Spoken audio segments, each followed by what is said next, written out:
Des nouvelles idées pour la relance de la vie au Kassai central existent. Voilà qui justifie la présence de 9 candidatures dans la course pour la conquête de l'unique siège du chef de l'exécutif de la province du Kassai central. On reçoit aujourd'hui un de ces candidats qui pense avoir des propositions pragmatiques pour la relance de la vie et la transformation de cette province. Il s'appelle Jean-Marie Nyengele, un scientifique avéré, un intellectuel qui a présenté devant la représentation provinciale du Kassai central son programme de gouvernance, sa vision pour le développement de cette région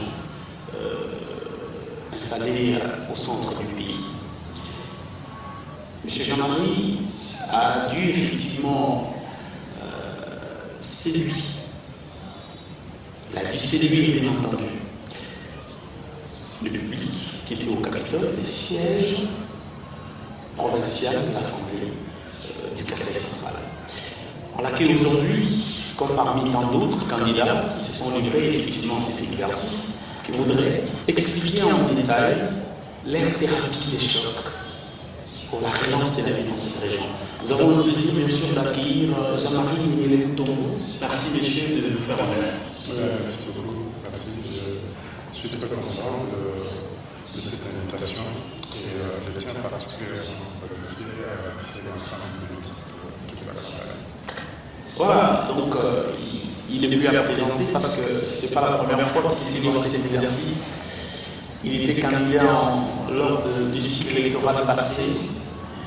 Il est revenu parce qu'il estime que le développement du Kassai central est une priorité pour lui et donc pour cela, ces idées doivent être présentées correctement et doivent être acceptées par la population pour une action synergique. Monsieur Jean-Marie, déjà hier, le 26 avril 2024, vous vous livrez à cet exercice devant la représentation provinciale, je le disais tout à l'heure, c'est pas la première fois. C'est quoi les sentiments que vous avez eu vous-même de l'atmosphère qui a caractérisé votre présentation? Merci beaucoup pour la question. Ce n'est pas la première, je pense que derrière tout ça, il y a d'autres questions encore plus pertinentes qui m'attendent. Et ce que je peux vous dire en ce moment précis, c'est qu'hier, j'étais très satisfait.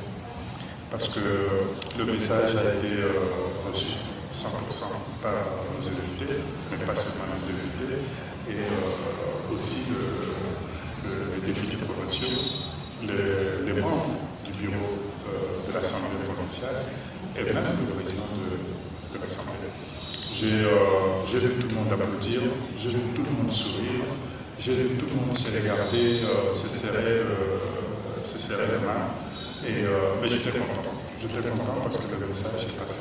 C'est ce que j'ai dit. Ce qu'on retient de votre discours, la plupart des gens qui vous ont suivis ont estimé que c'était intéressant, vous dites des choses avec des délais calés et des arguments qui apportent la conviction de tout le monde. Merci. Je ne le fais pas dire, mais à part Dieu de nos ancêtres qui a créé le monde en 7 jours, mais nous, à travers les formations que nous avons eues à gauche à droite, nous savons très bien qu'un projet, c'est quelque chose qui s'échelonne dans le temps. Un projet à 3 étapes, le court terme, le moyen terme et le long terme. Le court terme, c'est les urgences. Et si je suis le gouverneur, qu'est-ce que les gens attendent? Parce qu'il y en a qui ne pourront pas attendre 7 ans. Ils veulent voir le résultat tout de suite. Donc, dans l'immédiat, je vais structurer le budget, que dans l'immédiat, il faut qu'on se mette à combattre la famille, qu'on se mette à combattre le chômage. Et à moyen terme, nous allons préparer notre économie à accueillir le long terme. Donc, une fois qu'on a réglé les urgences, notre malade qui est sur le lit de l'hôpital, il faut l'aider maintenant à reprendre la vie normale. Surtout s'il a été dans l'état où se trouve le Kassai aujourd'hui, le Kassai central aujourd'hui, je pense qu'il y a... on va aller à l'urgence pour permettre à tout le monde de retrouver le sourire, à tout le monde de retrouver la confiance dans les institutions, aussi bien parlementaires que exécutives, Et à partir de ce moment-là, nous allons nous engager dans la deuxième phase, qui est celle de l'alliance proprement dite. Et la troisième phase, la phase de long terme, c'est préparer notre économie provinciale à résister au changement climatique, à résister au changement de l'environnement, à résister à la démographie. Vous en avez répondu, vous n'en êtes pas encore là. Et pour ceux qui ne vous connaissent pas, qui êtes-vous? Vous en avez je suis fils natif de ce pays. Je suis, comme vous dites, je m'appelle Mutobo Jean-Marie. Mon père s'appelle Mutobo et ma mère Touba, tous les deux décédés, originaires du territoire de Kibaya, dans le secteur de Kassaranti. Comme je l'ai dit hier, j'ai commencé mes études ici à Kalanga, les études primaires, et mon père était administrateur du territoire. Donc, ce qui fait que j'ai beaucoup voyagé dans l'ancien Kasaï occidental. J'ai fait une bonne partie, 2-3 années à Timbélé, j'ai fait un an à Lebo, j'ai fait à Lebo, et même ici à Kalanga, j'ai étudié à Sainte-Famille, j'ai étudié à l'école primaire de la Sona à Micha, et finalement, c'est à Kato-Katoa, à l'école de Saint-Martin, que j'ai eu mon diplôme d'école primaire. Donc, avant les démembrements, on appelait l'ancienne configuration de Kasaï occidental. C'était le Kasaï occidental, voilà. Et donc ensuite, avec mon certificat de primaire, j'ai pris l'inscription au collège Pitis, et où j'ai fait la première année de ce qu'on appelle le cycle d'orientation CO. Donc j'ai fait la première année là-bas. Et mes parents ont décidé d'aller s'installer à Kinshasa, donc je n'ai pas pu finir tous les cycles d'orientation ici à Kalanga. J'ai rejoint mes parents à Kinshasa, et à Kinshasa, je suis allé étudier dans la Babangolo, à l'Institut de la Salle, c'est comme ça que ça s'appelle à l'époque. Aujourd'hui, ça s'appelle Institut Toumabouda Dianzai. C'est une école de frères jésuites, financée par la mission chrétienne belge de Congo. Et après, c'est là où j'ai obtenu mon diplôme d'État en 1979. Après, je suis allé à l'Europe, où je suis allé faire des études économiques au niveau du premier cycle. Et ensuite, au deuxième cycle, j'ai fait gestion financière. Et au niveau du troisième cycle, je me suis spécialisé dans la banque. Et je n'ai pas fait le doctorat, parce que quand je parle du troisième cycle, il ne faut pas que les gens s'imaginent que j'ai fait le doctorat. J'ai vu plutôt les cycles proportionnels. Parce qu'on a deux cycles. On a ceux qui font un cycle doctorat normal, et puis il y a ceux qui font un cycle spécialisé pour travailler, ceux qui veulent travailler. Et moi, j'ai fait ce troisième cycle, je suis spécialisé en banque. Et donc après mes 6 premières années de travail, j'ai complété cette première formation universitaire par un autre diplôme qui est le diplôme de concepteur de système informatique bancaire. Parce que la banque a évolué, l'informatique est arrivée, et on commençait à nous exiger d'avoir cette double casquette, cette double compétence. Être banquier, c'est très bien, mais avoir aussi le réflexe informatique, c'était aussi souhaitable.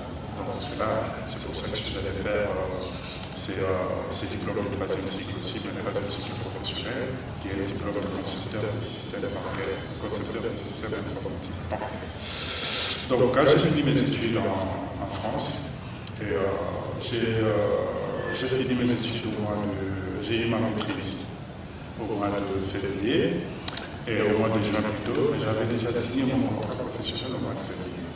Donc au mois de février déjà, moi j'étais déjà engagé à la banque. Et quand j'ai fini, effectivement, j'ai tout de suite entré dans la vie professionnelle à la banque, la BNP, la Banque nationale de Paris. Cette banque avait été la maison mère de la BIAO. BIAO, c'est la Banque internationale de l'Afrique de l'Ouest. Et même chez nos alliés à l'époque, ça s'appelait la CAS, Banque internationale de l'Afrique de l'Ouest. Donc cette banque m'a envoyé dans un premier temps au Burkina Faso comme auditeur interne. Et ensuite, on m'a envoyé à Côte d'Ivoire, toujours comme auditeur interne. Et quand on m'a envoyé au Zaïre, c'était directeur des opérations. Et une fois que j'ai fini sa mission au Congo, au Zaïre, à l'époque, je suis retourné en France et j'ai évolué dans le milieu de la banque et des établissements financiers jusqu'à 2009 où j'ai quitté les statuts de salarié pour me mettre en propre compte, être consultant indépendant et travailler sur un parcours très élevé. Voilà pourquoi on vous a présenté tout à l'heure un scientifique avéré. Habitant du Kasaï, on estime que vous faites de la gouvernance de cette province votre obsession personnelle, parce que vous n'avez pas la première expérience, vous êtes déjà ici, du cycle passé, vous étiez encore candidat, gouverneur. Qu'est-ce qui vous tient à cœur concrètement pour présenter votre candidature comme celle qui est valable pour la direction de cette province? C'est vous qui dites ce qui est valable. Je viens de présenter mon projet et j'attends que ce projet se divise à la population. Parce que vous pouviez m'encourager lors de d'autres occasions. Voilà, qu'on constate que ça vous tient tellement à cœur que vous rêvez. Voilà. Bon, je vais répondre à votre question. Il faut savoir que quand l'État, le pays, la nation envoie ses enfants à l'école, c'est pour que plus tard, ils prennent le relais. Chaque génération doit passer le flambeau à notre génération. Et moi, j'ai étudié ici à Cameroun. C'est ici que j'ai eu mon diplôme, mon premier diplôme de l'école primaire. C'est ici que je l'ai eu. Je n'aurais pas eu ce diplôme, peut-être que je n'aurais pas fait ces études que j'ai faites aujourd'hui. Donc, quelque part, je suis redevable à cette province. Et j'ai travaillé à l'étranger, c'est bien. Je me suis éclaté dans mon parcours professionnel. J'ai travaillé avec des Blancs pour lesquels j'ai porté des drapeaux. J'ai porté des drapeaux du Kasaï. J'ai fait honneur et fierté à la nation. Mais ça ne suffit pas. Parce que Dieu qui m'a envoyé sur cette terre, il m'a envoyé bien au Kasaï central, au Kasaï occidental, au Kasaï central aujourd'hui. Les jours où je recevrai ma dernière convocation, le jour où je devrais me présenter devant le tribunal suprême, on me posera la question de savoir qu'est-ce que vous avez fait chez vous. Vous avez été un bon élément ailleurs, mais chez vous-même, qu'est-ce que vous avez fait? Et rien que pour cela, je me bats. Rien que pour cela, je me dis, j'ai une dette à l'égard de cette province et il faut que je la paye. Ça, c'est le premier élément de ma réponse. Le deuxième élément, chaque société a besoin des hommes sages, de modèles, des exemples, des gens qui inspirent la jeunesse. J'ai été travailler à l'étranger, j'ai acquis pas mal d'expérience, j'ai acquis pas mal d'expertise.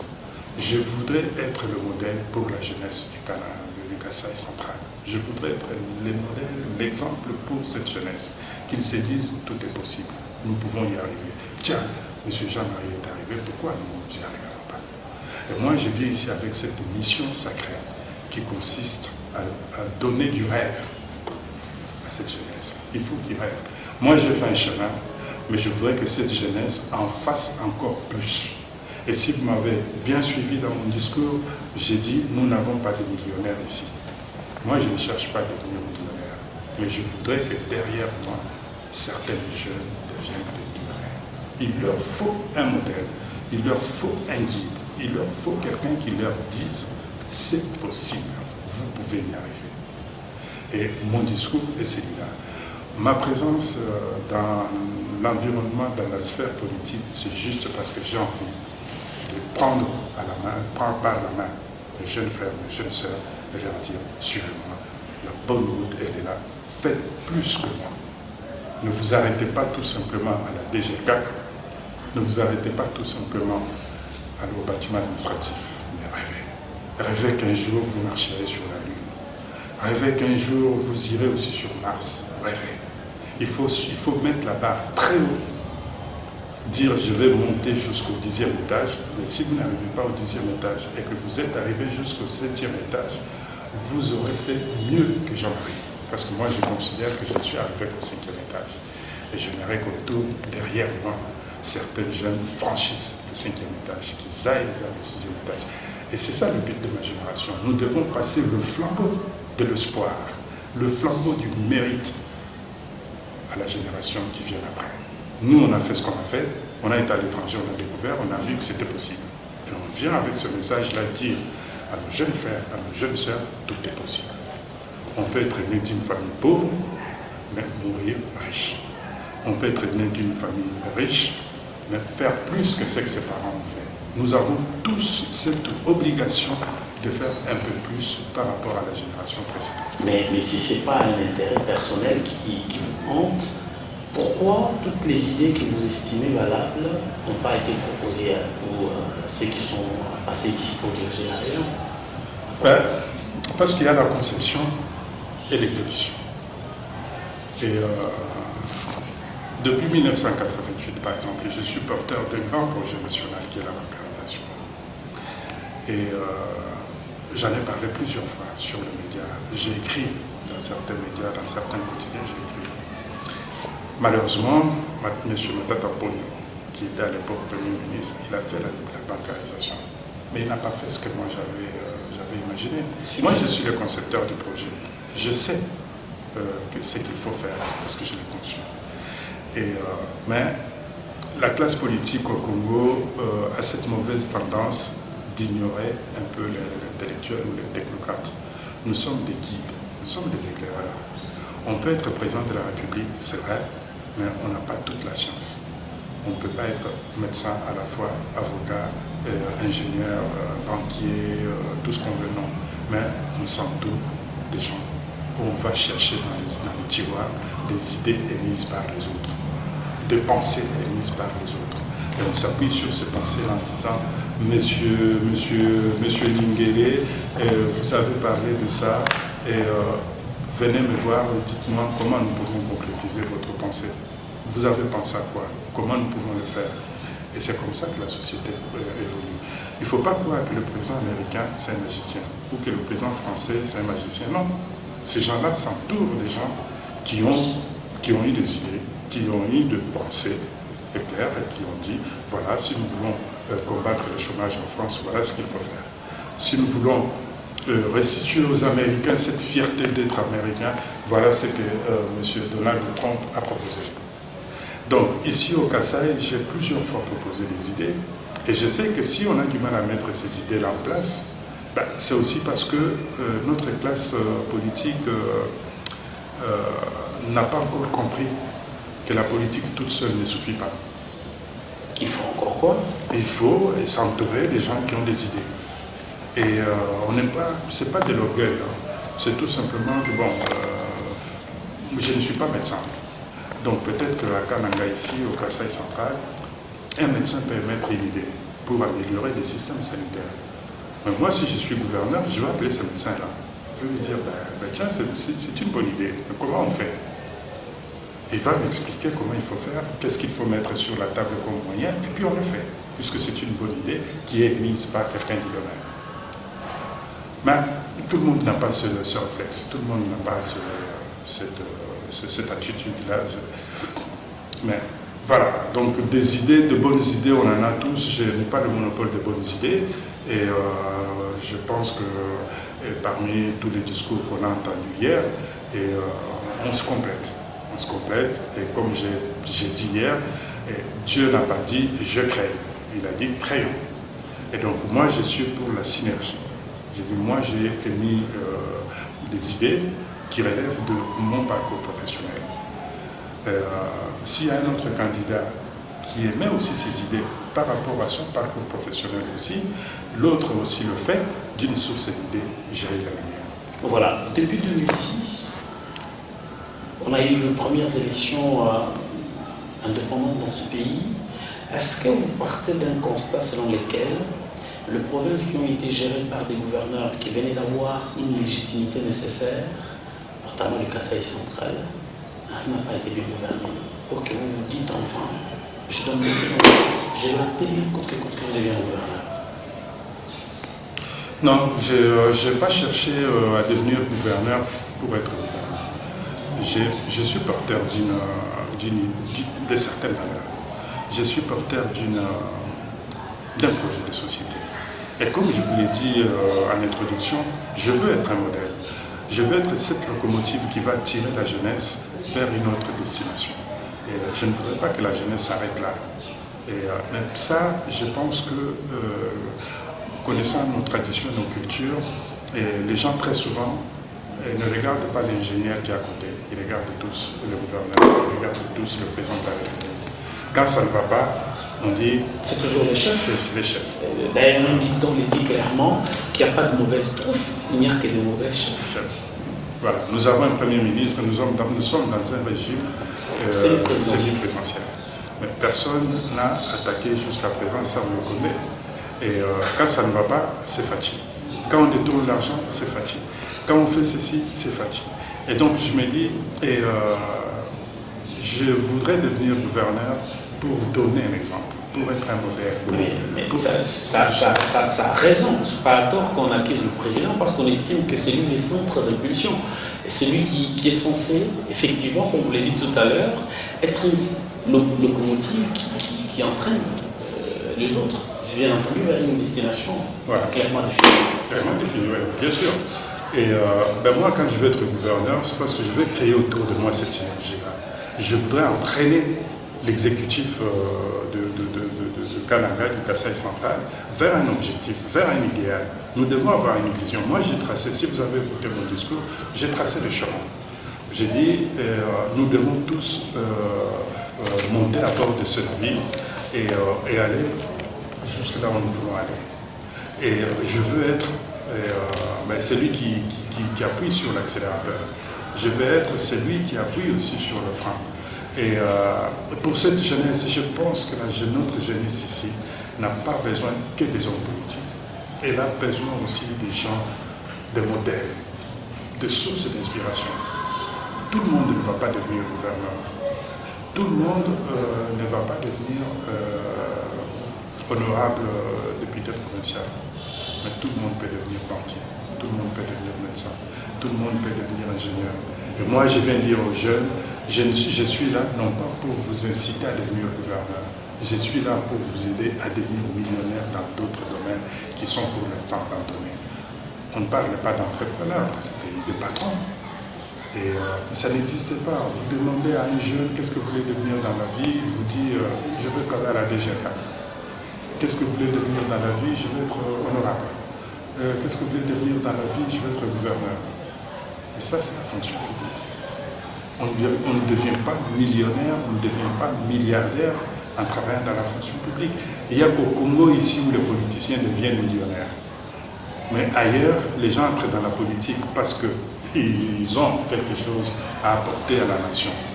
Et ils veulent mettre à la disposition de la génération une idée, une pensée, une philosophie politique ou économique. Et donc, il faut dire aux jeunes, il y a d'autres métiers plus valorisants et où on peut s'exploser, où on peut s'épanouir. Il n'y a pas que ces trois métiers-là, honorables. Mais aujourd'hui, ce sont des références, bien entendu, parce qu'il semble que pour se taper une fortune rapidement, dans ce pays, il faut que vous apparteniez à cette classe. Soit vous êtes élu du peuple, honorable, bien entendu, ou vous appartenez à une administration qui vous permet effectivement de vivre. Et c'est pour cette raison que vous êtes devenu des référentiels. Oui, mais là encore, c'est un peu une entorse, c'est à la vie politique. Et moi, je pense, j'ai toujours pensé, j'ai vécu beaucoup pendant longtemps de l'autre côté de la Méditerranée. Je peux vous dire que dans mon entourage, on parle moins de la politique et des politiciens. Parce que j'ai fait la gestion financière et nous, dans le circuit universitaire, on se cotisait et on invitait de patrons, des directeurs de banque, des directeurs de société. Quand M. Jackie Seton est passé un jour à l'école, à notre institut, Jackie Seton avait 36 ans. Et à 36 ans, il était le 4e contribuable français, à 36 ans. Et quand on lui a parlé du président de la République à l'époque, qui était M. Mitterrand, il a dit, mais moi, ça m'apporte quoi d'être président de la République? Parce que quand je me réveille le matin, mon souci, ce n'est pas d'être président de la République. Mon souci, c'est par quel moyen je vais me rendre dans mon bureau. Je prends la voiture, je prends l'hélicoptère, ou voilà. Donc, et quand on écoute ces gens-là, moi j'ai eu la chance d'écouter ces gens-là, de les côtoyer, de les voir desserrer leurs mains. Et aujourd'hui, j'entre en politique tard, non pas parce que je cherche un moyen de m'enrichir. Non. Moi, j'admirais des gens qui étaient devenus riches par leurs moyens, par leur travail. C'est cela, parce que ce monsieur-là, il a commencé, il n'avait même pas le diplôme du premier cycle universitaire, mais il est devenu 4e contribuable français. Donc, je ne vois pas entrer en politique pour devenir riche ou pour... J'ai gagné ma vie, j'ai une très très belle vie en Europe. Vous demanderez à M. Matila, que j'ai reçu chez moi, à Mme Bitota, même à M. Bédo, propriétaire de Kilmer, pour ne citer que cela. Et je n'étais pas quelqu'un à plaindre. Mais on s'est dit, c'est dommage, parce que la politique est devenue une source de revenus, une source d'argent. C'est dommage. La politique, c'est un service. Ça sort de ce qu'on fait. Quand on va en politique, c'est parce qu'on a une idée, parce qu'on a un projet. On va pour le pratiquer. Mais au Congo, chaque société a sa culture, chaque société a ses valeurs. Mais je déplore aujourd'hui, quand quelqu'un pense à la politique, il pense à l'argent. La plupart des gouverneurs qu'on a eus, la plupart de nos jeunes gens qui sont devenus honorables, et la plupart, il n'y a pas derrière eux une idée, un projet. C'est, si je deviens honorable, ben, je vais gagner autant. Si je deviens gouverneur, je peux voler autant. Si je deviens ministre, je peux détourner autant. Et si, voilà. Mais le projet de société que vous portez, c'est lequel? Qu'est-ce que vous voulez changer en devenant député national? Qu'est-ce que vous voulez changer en devenant député provincial? Où est-ce que vous voulez amener la population de Kananga en devenant gouverneur? Voilà, à ce propos, justement, vous représentez devant la représentation provinciale du Kasaï central le 26 avril dernier, accompagné par votre colistière, bien entendu, Madame Mani-Rose Kamouka. Vous présentez une vision de gouvernance. Ce qui intéresse plus la population, c'est des propositions qui sont contenues dans cette vision, que vous avez effectivement défendue, très applaudie à l'Assemblée provinciale, moi qui vous ai suivi. Vous revenez sur deux aspects. Vous dites par exemple que vous avez la capacité à mettre un terme à la famille, qui est généralement une préoccupation dans la région centre du pays. Et vous dites aussi que vous allez sortir le jeune du chômage. Tout de suite, la question qu'on se pose, quelles sont ces solutions miracles que vous proposez? Merci beaucoup. Il n'y a pas de solution miracle. J'ai bien précisé dans l'hémicycle hier que je n'étais pas un magicien, je n'étais pas un marabout qui prétend avoir la solution magique. Mais je me dis tout simplement que nous avons à notre disposition les moyens de nous sortir de la famille. Nous avons les moyens de combattre le chômage. J'ai bien précisé que pour l'instant, le Kasaï central, c'est une province agricole ou à vocation agricole. Sauf que jusqu'à présent, nous avons fait de l'agriculture paysanne, vivrière, juste pour la survie. Ça veut dire? Pardon? Ça veut dire?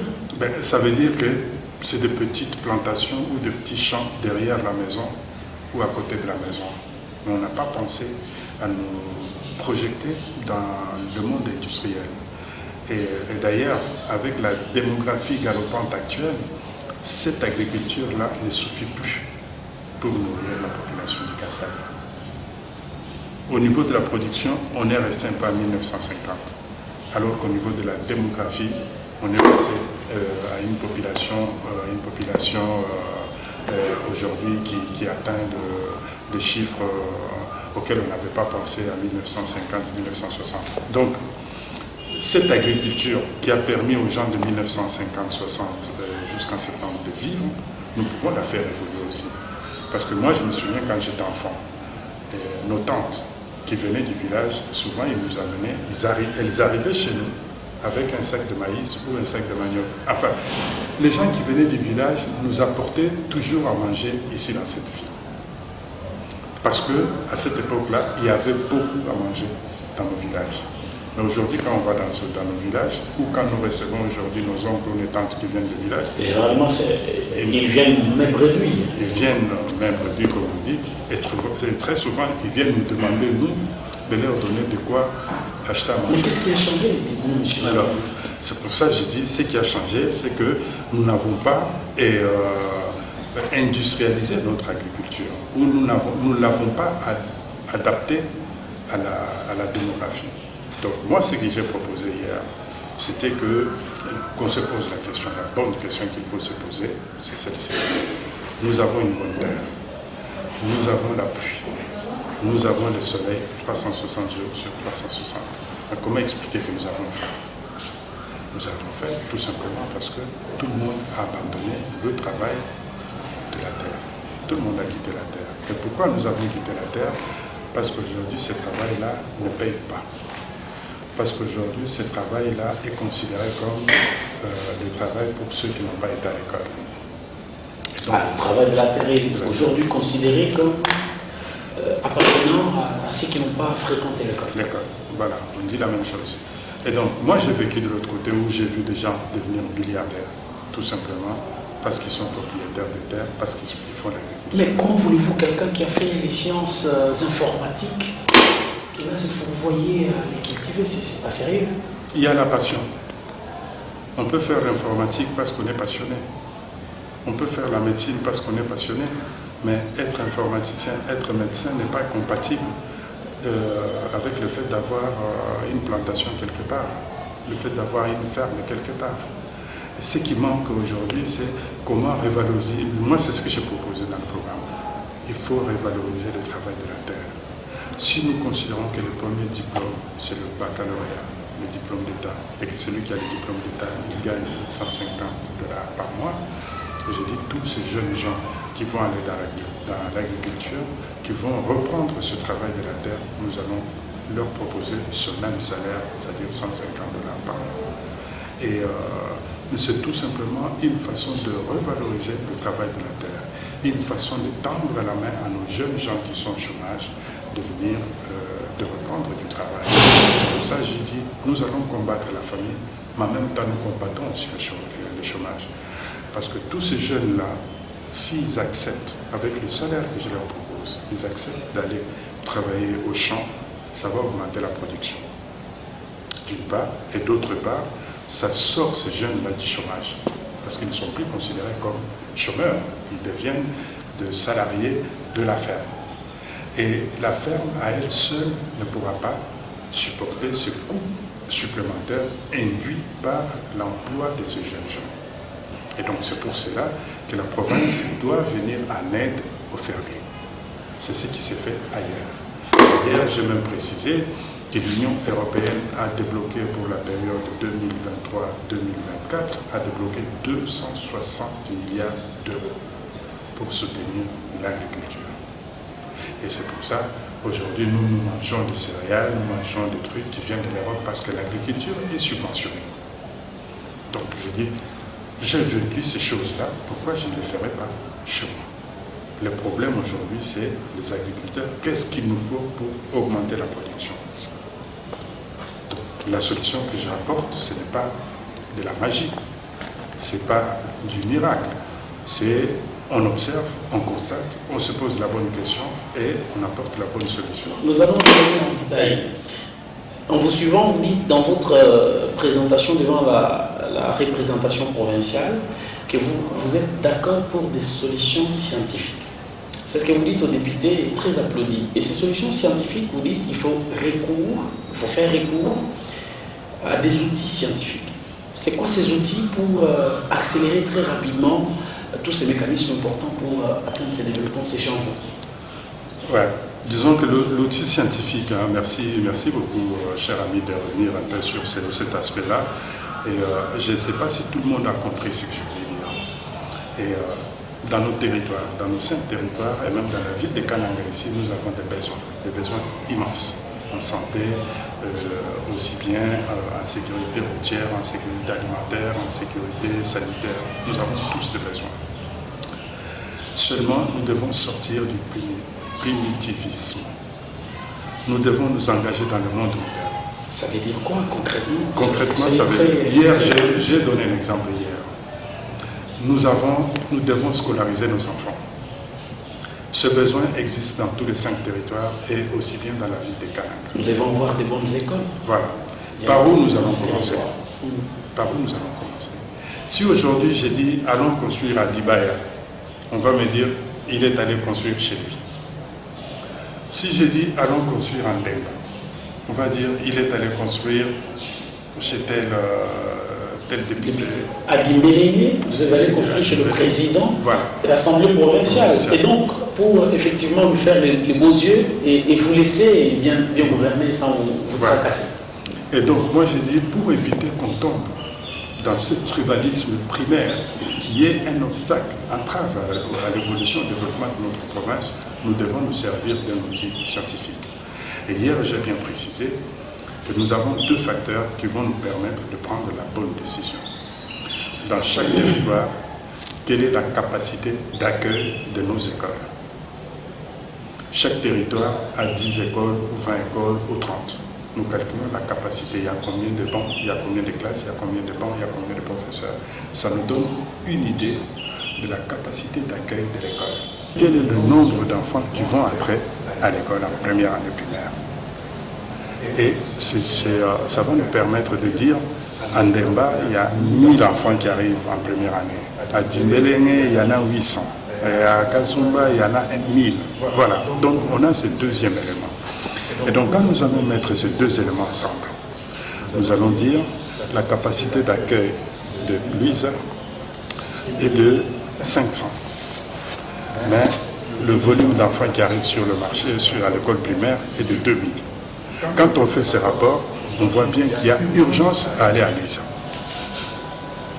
Donc c'est un paramètre objectif. Cette décision, nous ne l'aurons pas prise parce qu'on est de Dibaya ou parce qu'on est de Dimbélé, mais on l'aura prise parce qu'on s'est appuyé sur 2 facteurs scientifiques qui nous ont permis de dégager un taux, un ratio qui nous permet de prendre cette décision d'aller construire 2 écoles à Louisa. Pareil, lorsqu'il s'agit de réfléchir sur comment les gens peuvent manger à leur faim ici dans la province, dans la ville de Kananga par exemple. C'est la même chose. Vous partez sur base de quel questionnement? Le questionnement, il est simple. Hier, j'ai dit, je propose un pacte social économique. C'est-à-dire que moi, j'arrive, si je suis élu gouverneur, je me dis la province n'a pas, enfin quand j'ai dit la province, l'administration, l'exécutif, n'a pas pour mission que de payer les fonctionnaires. L'exécutif, c'est un père de famille. On a un budget. Sur ce budget, nous devons avoir une partie pour le fonctionnement, une partie pour l'investissement, une partie pour réserve. En cas de force majeure, la province doit être capable d'intervenir pour donner à manger à des victimes, par exemple. Donc nous devons avoir ce budget-là prévu, gardé quelque part, parce que les catastrophes naturelles ne nous envoient pas des lettres de... Elles ne préviennent pas. Elles ne préviennent pas. Donc, mais nous devons être toujours en mesure d'intervenir quand il y a un problème. Donc nous devons avoir ce budget-là gardé quelque part. Mais nous n'oublions pas non plus que quand on habite dans une maison, qu'on a construit une maison, et que cette maison, il faut l'entretenir. Il faut les fenêtres, 2 ans, 3 ans, 5 ans après, ça commence à dégringoler, il faut les remplacer. Donc il faut qu'on ait ces budgets-là destinés à la réhabilitation des bâtiments publics, la peinture, par exemple, le tôle, par exemple, ça peut partir, il faut qu'on soit prêt pour le faire. Et les aides. Parce que cette solidarité du village qu'on avait, aujourd'hui nous la transposons à la province. La province doit être capable de garantir la solidarité actuelle. Qu'est-ce que j'entends par solidarité? C'est ce que je propose dans le pacte social économique.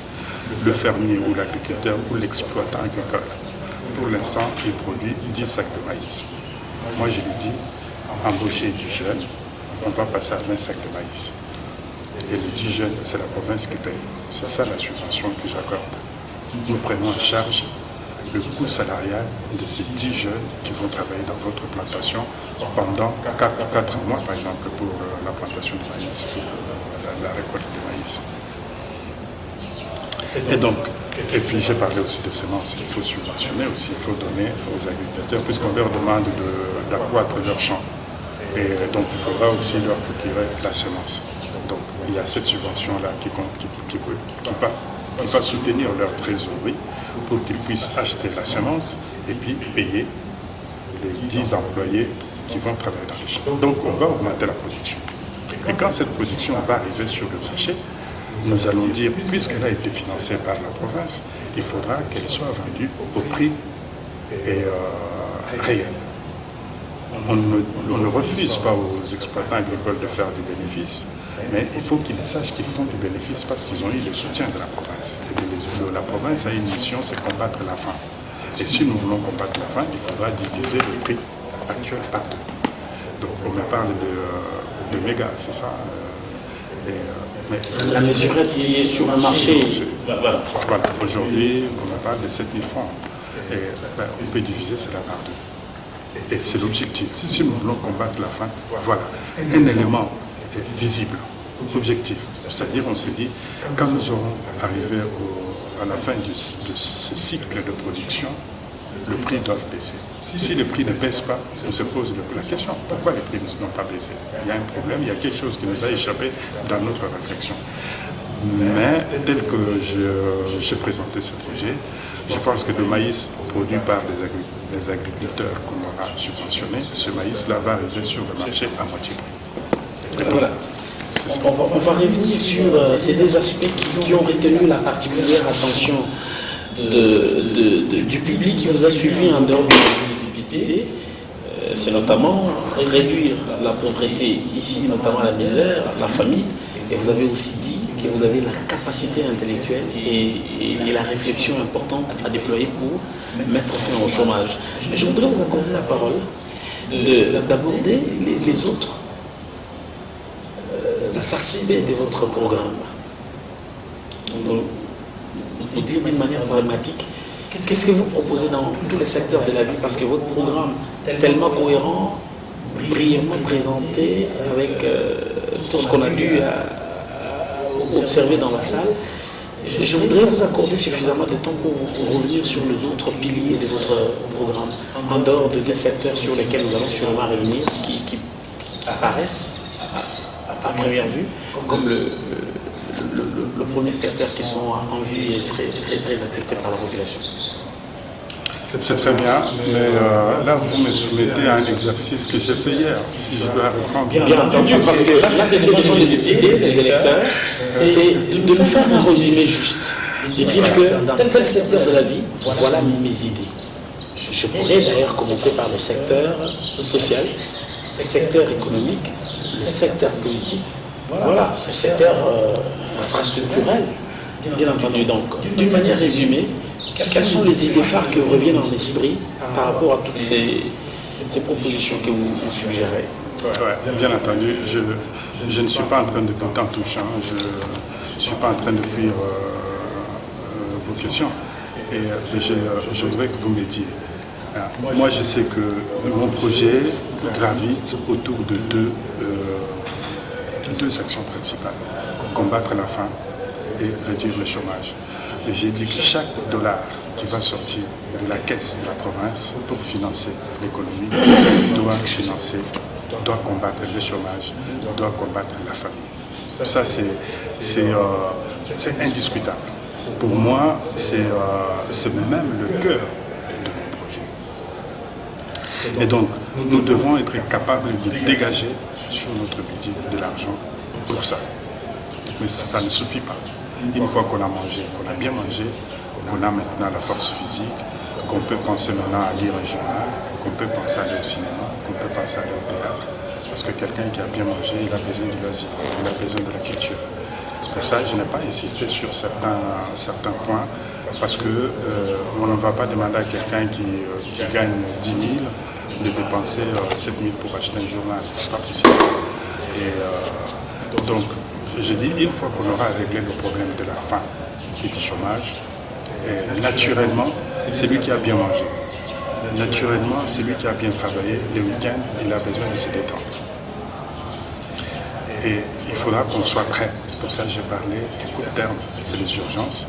Du moyen terme, c'est des choses que nous pouvons faire aussi rapidement pour permettre à la société de continuer sa marche vers Ok, on va partir sur cette base-là, exactement. On prend le court terme, le moyen terme et le long terme. Quelles sont les actions, une fois que vous êtes gouverneur, que vous déployez dans le moyen terme. dans le moyen terme, dans le court terme? Dans le court terme, je dis c'est les urgences. L'urgence pour moi. Qu'est-ce que vous faites par rapport à votre diagnostic personnel? Qu'est-ce que vous faites dans les urgences? Dans les urgences, c'est la famille. Dans les urgences, c'est le chômage. Mais je ne suis pas en train de vous dire que quand on va passer au moyen terme ou à long terme, on ne va plus combattre le chômage ou on ne va plus combattre la famine.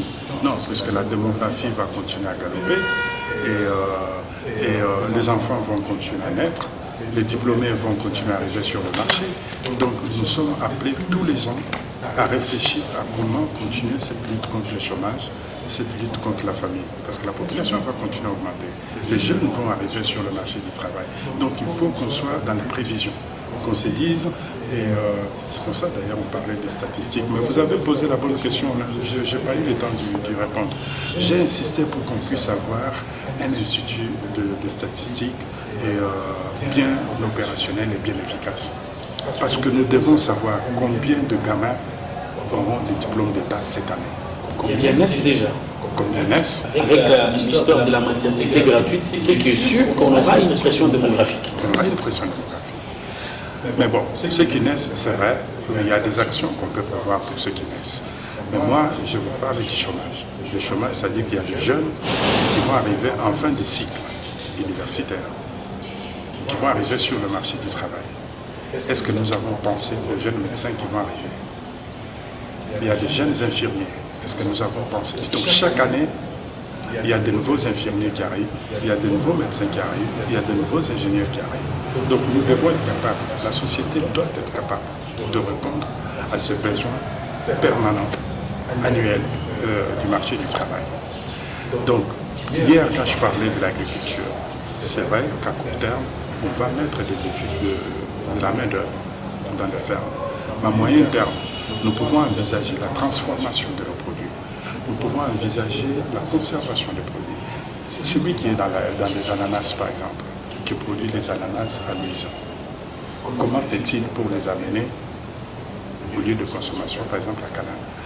Donc moi, ce que j'attends des jeunes ingénieurs, avec cette proposition que je vous ai faite de faire la foire de l'innovation sur l'espace Pro, si un jeune arrive avec une idée géniale de comment nous pouvons transporter nos ananas de Luisa ou de Demba jusqu'à Kananga, et il nous montre son idée.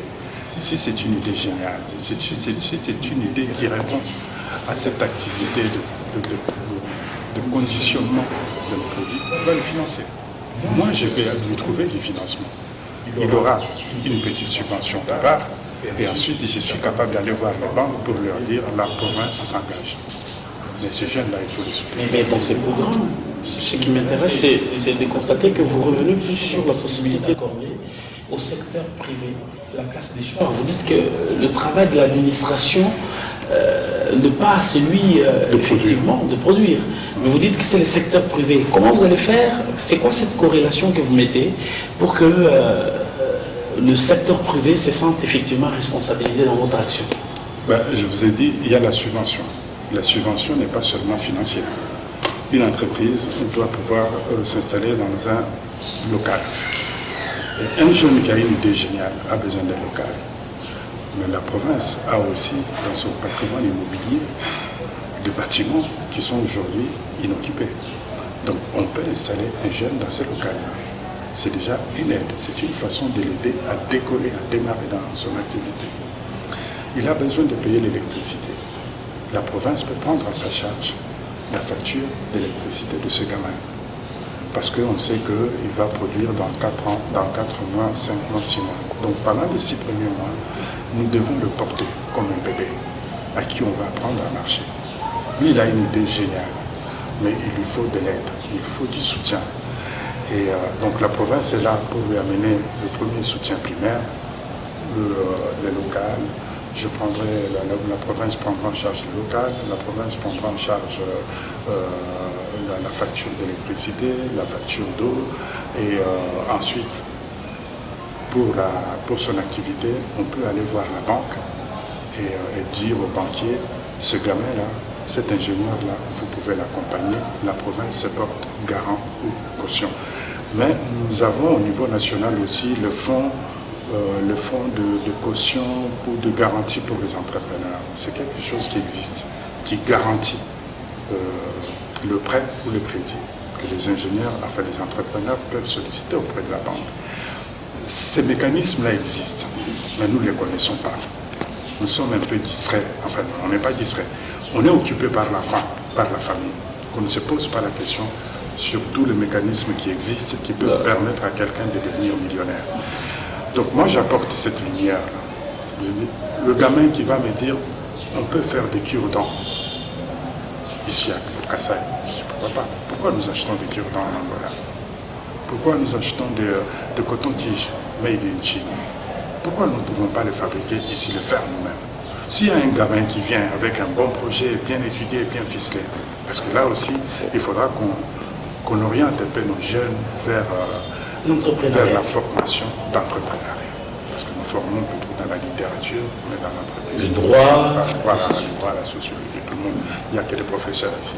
Mais il faudrait qu'à un moment, on oriente un peu nos jeunes vers des formations autour de l'entreprise. Moi-même, même si demain je devenais gouverneur, je trouverais le moyen d'aller dans les instituts, dans les universités, enseigner la gestion financière, apprendre aux gens ce que c'est la comptabilité, apprendre aux gens ce que c'est la trésorerie, le haut du bilan, le bas du bilan.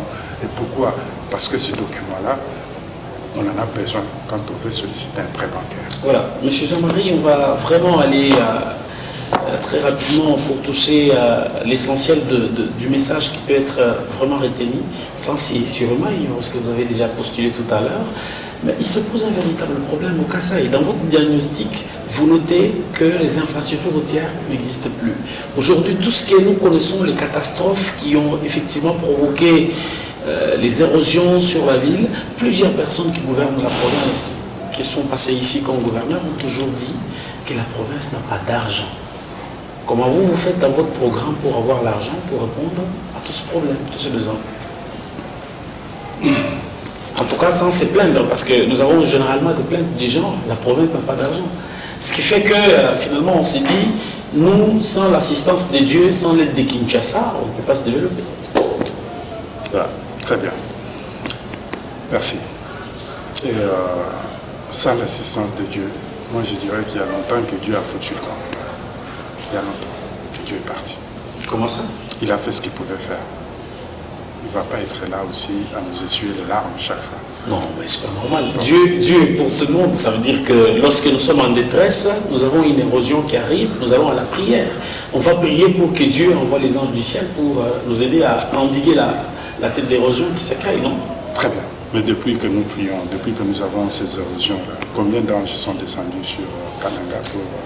Il faut espérer contre toute espérance. Non, je pense que je dis que Dieu est parti. Dieu a fait ce qu'il fallait faire. Même dans la Bible, dans le Saint-Livre, quand nous le lisons, il dit bien, je vous ai tout donné. À vous maintenant de dominer la terre. À vous de faire de la terre ce que vous voulez. Et je suis croyant. Je ne suis pas en train de dire que je suis athée ou agnostique. Non, je suis croyant. Je crois en Dieu de mes ancêtres. Et pour revenir à votre question, quand on dit qu'on n'a pas de moyens, je dis, mais encore faut-il qu'on définisse c'est quoi les moyens. Moi, j'ai fait tout mon parcours professionnel dans le privé.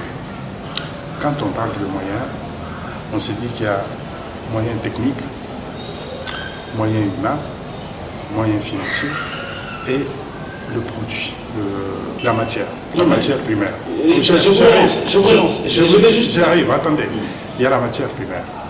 Mais ça c'est compris. Ici, le vrai problème, c'est qu'il n'y a pas d'argent, il n'y a pas de moyens financiers. C'est ce qu'on dit. Oui, ça veut dire que la province n'a pas assiette financière conséquente pour faire face à tous ces besoins. Bon, mais je vais y arriver. Moi, je dis, quand on dit qu'il n'y a pas d'argent, est-ce qu'on sait que l'argent, c'est le produit du travail? Si vous ne travaillez pas, vous n'avez pas d'argent. N'est-ce pas? On est d'accord ou pas? Bien sûr. On est d'accord. Donc, quand on dit qu'il n'y a pas d'argent, c'est un constat. Ce constat-là, c'est un instantané. C'est-à-dire qu'on s'est dit, à un moment, on prend la photographie économique du Kasaï central, on dit qu'il n'y a pas d'argent. Je peux aussi aborder dans ce sens-là, dire, ok, il n'y a pas d'argent, c'est vrai. Mais c'est plutôt une démarche pessimiste. Moi, je suis plutôt optimiste. Il n'y a pas d'argent. Très bien, c'est vrai qu'on a pris la photo, il n'y a pas d'argent.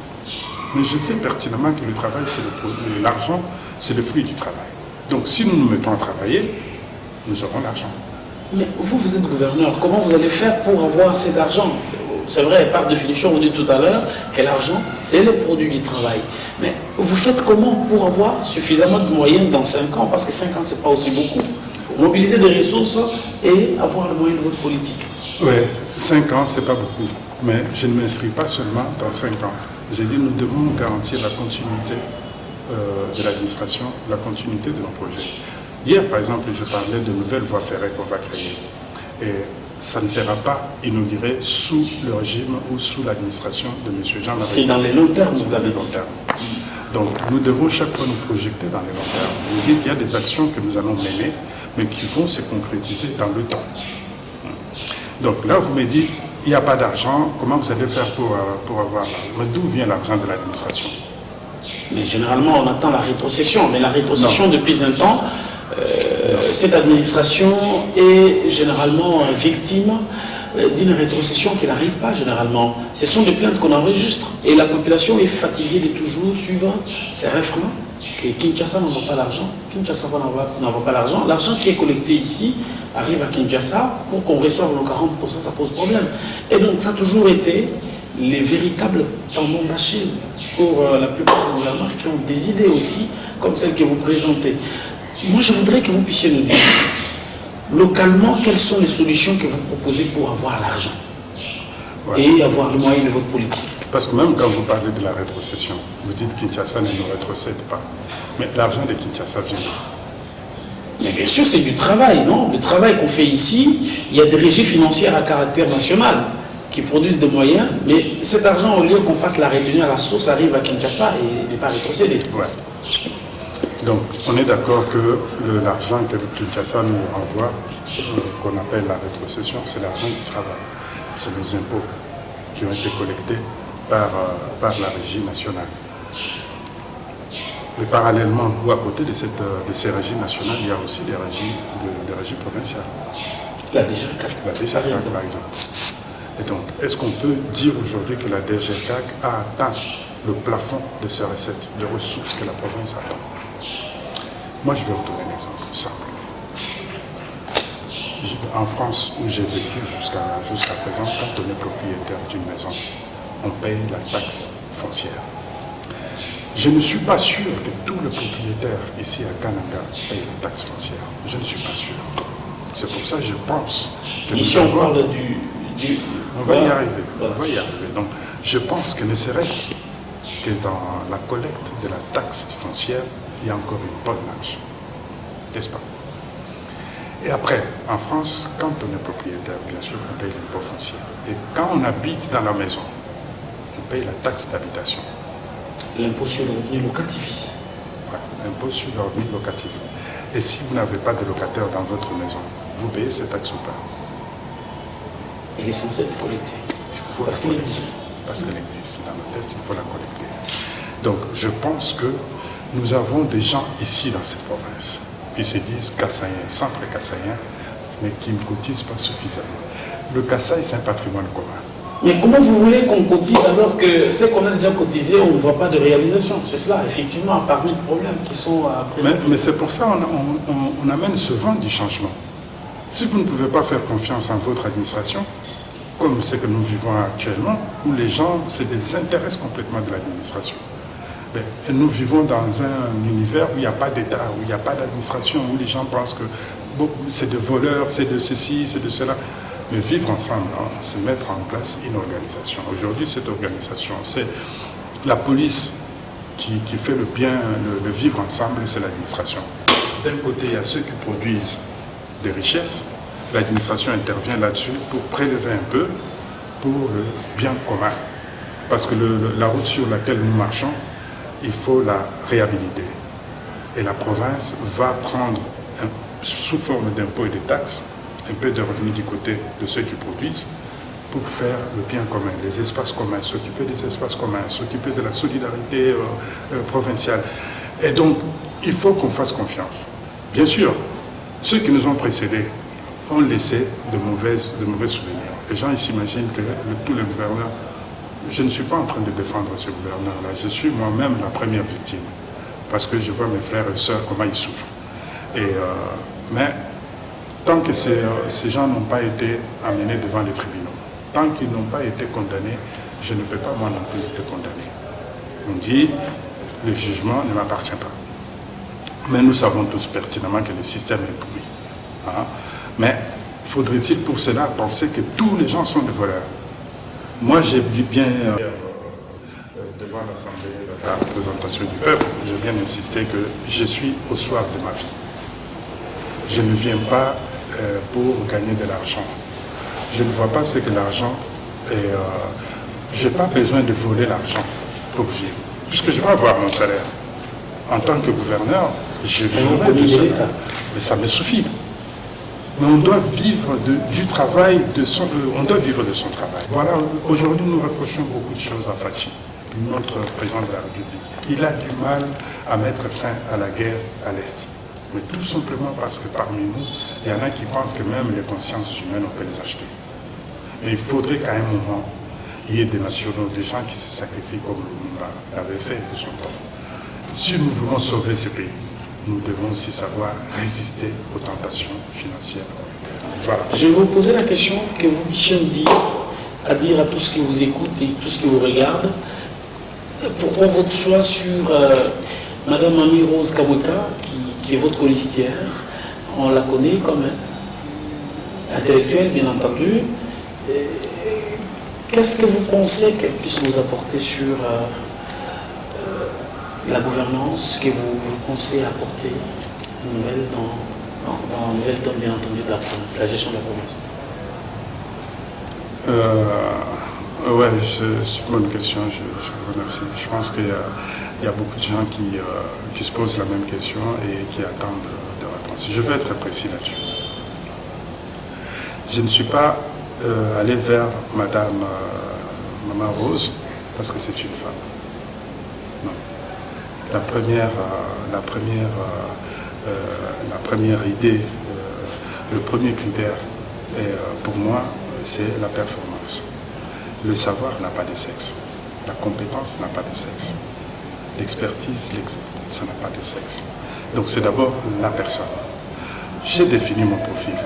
J'ai dit, il me faut quelqu'un qui a ça, qui a ça, qui a ça, qui a ça. Et il s'avère que cette personne, parmi toutes les personnes que j'ai rencontrées, cette personne était de sexe féminin, qui est Madame Rose. Mais je ne suis pas dans cette dynamique qui voudrait qu'à tout prix, on mette une femme quelque part parce que c'est une femme. Mais des femmes qui ont détourné l'argent, il y en a dans ce pays. Des hommes sains d'esprit et de corps, il y en a dans ce pays. Ce n'est pas parce que certains hommes ont triché, ont fraudé, qu'il faut penser que tous les hommes sont mauvais. Ce n'est pas parce que les femmes n'ont jamais été devant les projecteurs ou devant les tribunaux qu'il faut penser que toutes les femmes sont innocentes. Non. Moi, je dis privilégions d'abord. Évitons de tomber dans le mécanisme ancien. Nous allons diriger une province. Ça demande certaines capacités, ça demande certaines compétences, ça demande certaines expertises. On a défini le profil, on reçoit des candidats, et si c'est un homme, tant mieux. Si c'est une femme, tant mieux. Je voudrais que vous regardiez la caméra et que vous puissiez vous adresser aux députés. Pourquoi ils doivent voter pour vous, pour votre candidature? On a une démocratie. Qu'ils fassent leur choix, comme les prédécesseurs avaient fait, mais j'avais prévenu les autres. Moi, je suis pour la méritocratie. On ne m'a pas écouté. On avait voté pour un certain gouverneur. Et nous avons aujourd'hui les résultats. Tout le monde se plaint. Alors, moi je pose la question à mes frères et sœurs. Pourquoi vous vous plaignez? Pourquoi vous vous plaignez. Doivent-ils assumer leur choix? Il faut assumer. Ça est un deal, ça est un contrat. Je vous donne l'argent, vous me donnez le pouvoir. Qui n'a pas respecté le contrat? Comme ils disent. Est-ce que l'actuel gouverneur a respecté ou pas le contrat? Est-ce que l'ancienne Assemblée provinciale a respecté ou pas le contrat? C'est une histoire de contrat, d'arrangement. Si vous privilégiez l'argent que le projet, n'allez pas reprocher à celui qui vous a donné l'argent le fait qu'il n'a pas réalisé son projet. Si vous votez, vous élisez quelqu'un parce que c'est le projet, alors vous allez lui demander des comptes sur le projet. Moi, ce que j'ai dit à nos amis députés, je suis très content. Hier même, j'étais très ému quand je suis entré dans le bureau du président parce que j'avais en face de moi un jeune président, je dirais, un peu révolutionnaire. Moi, je fais confiance en cette Assemblée, même s'il y a encore des reliquats de l'ancienne Assemblée, mais la nouvelle Assemblée, je dis que c'est un signe du changement. Et ces changements-là, il faut qu'on les porte tous. Maintenant, est-ce qu'on leur donne un chèque en blanc? J'ai dit, je crois. Je pense que nous devons faire confiance. Nous ne pouvons pas vouloir le changement et ne pas faire confiance aux gens qui portent les changements. Il y a des questions du dictat. Aujourd'hui, plusieurs tendances reviennent sur l'aspect selon lequel les députés peuvent toujours être téléguidés, ils peuvent toujours avoir des mots d'ordre. Vous pensez que ça ne peut pas faire, ça ne peut pas refaire surface, les dictats, les mots d'ordre?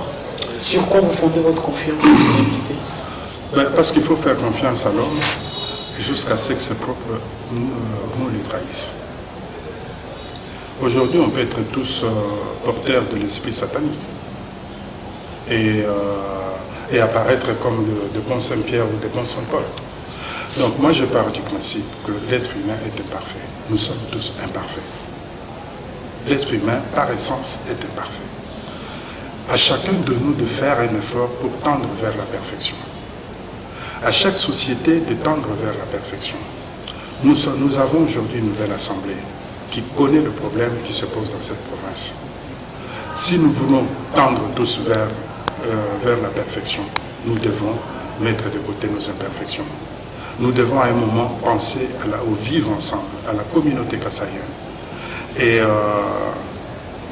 l'argent, ça doit être le travail, la rémunération de son travail. Même dans la Bible, il est écrit « Tu vivras de la sueur de ton front ».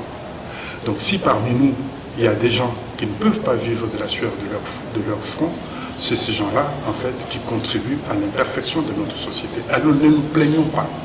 Nous ne pouvons pas être amis à Dieu et au diable en même temps.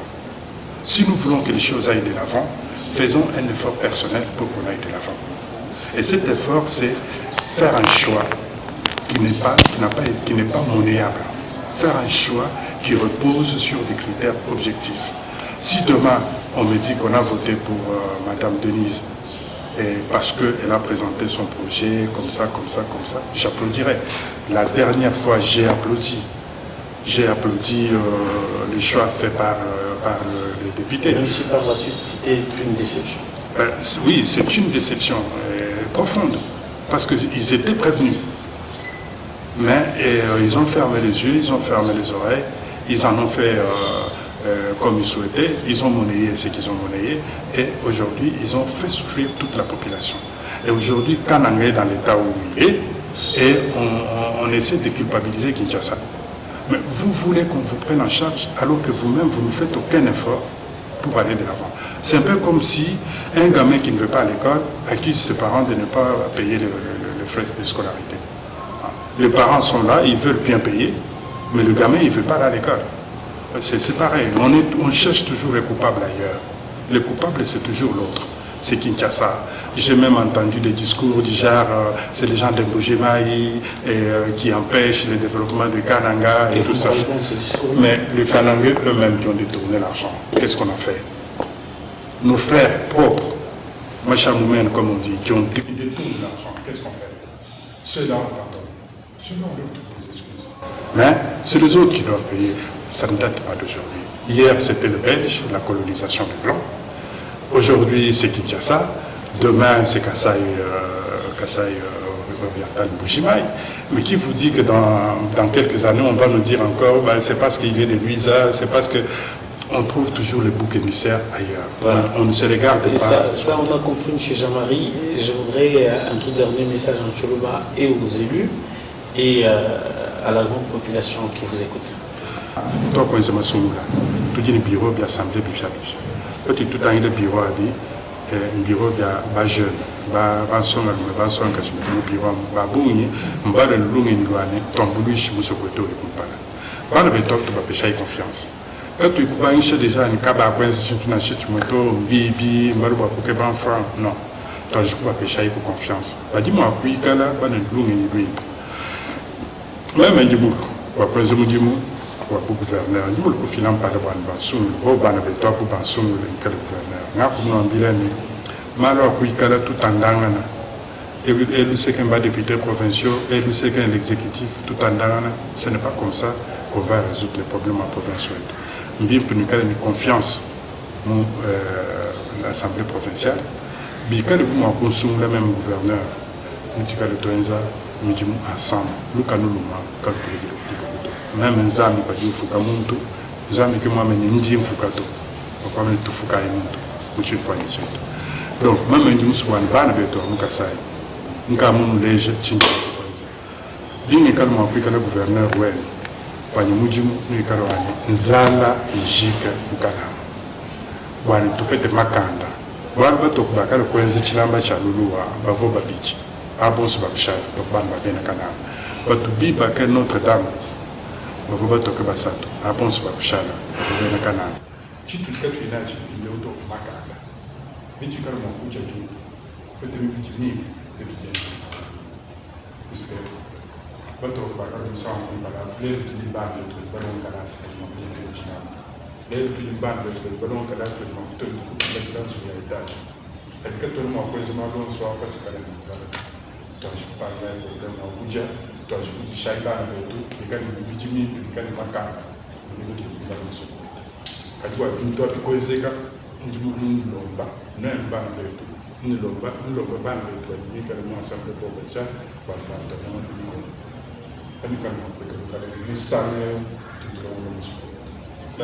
Merci beaucoup, M. Jean-Marie. On aura entendu votre message. C'était le candidat gouverneur Jean-Marie Nyengele Mutombo qui présente sa vision sur le changement et aussi sur le développement de la région du Kasaï central. Je m'appelle Evan Frédéric Chilanda pour ce plateau spécial avec les candidats gouverneurs. Jean-Marie Nyengele nous a offert une confidence dans le secret. Il voudra bien entendu croiser ses idées. Et pour cette raison, il a postulé pour un débat contradictoire avec tous les compétiteurs. Et donc, nous sommes en train de faire un effort pour rencontrer tous les autres prétendants à ces postes de gouverneur de province du Kasaï central pour un débat contradictoire. Comme on dit chez nous, du choc d'idées jaillit la lumière. On se retrouve pour un prochain numéro du plateau spécial avec les candidats gouverneurs et je vous remercie pour votre attention. Merci d'avoir été des nôtres.